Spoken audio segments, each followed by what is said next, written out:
State lawmakers say they're trying to keep communities safe when it comes to the release of sexually violent predators. Last year, a local community fought back after the state tried to put a repeat offender who had served his time into their neighborhood. CBS 8's Richard Allen has more on this proposed legislation and why the district attorney opposes part of it.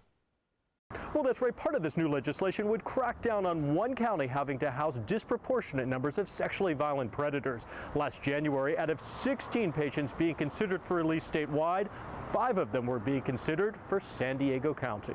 It's not going to happen.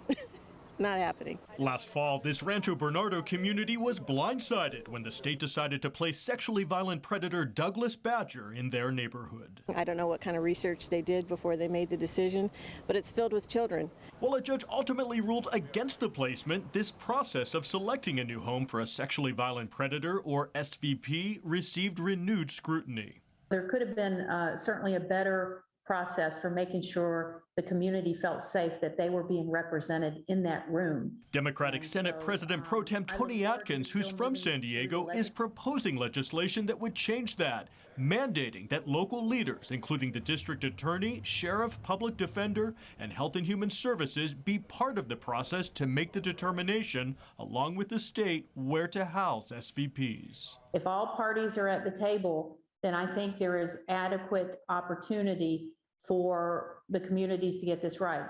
But this legislation is opposed in part by San Diego County's district attorney, as well as the California District Attorneys Association, calling it a conflict to have the DA play a role in selecting a placement for an SVP, something that County Health and Human Services now does. The district attorney does not have full access to the treatment records, and this is a treatment decision. We don't think there's a conflict. Atkins acknowledged it's not the expertise of the DA's office to select a home for a sexually violent predator. But they do their own assessment and investigation to determine, does it meet the existing law in terms of radius of location to, for example, child care, schools, etc. This proposed legislation, which still must be approved by the state Senate and Assembly, is one of 3 new bills centered on keeping communities safe during the SVP placement process. And to check out all 3 bills in detail, just go to CBS8.com, click on the online version of this story.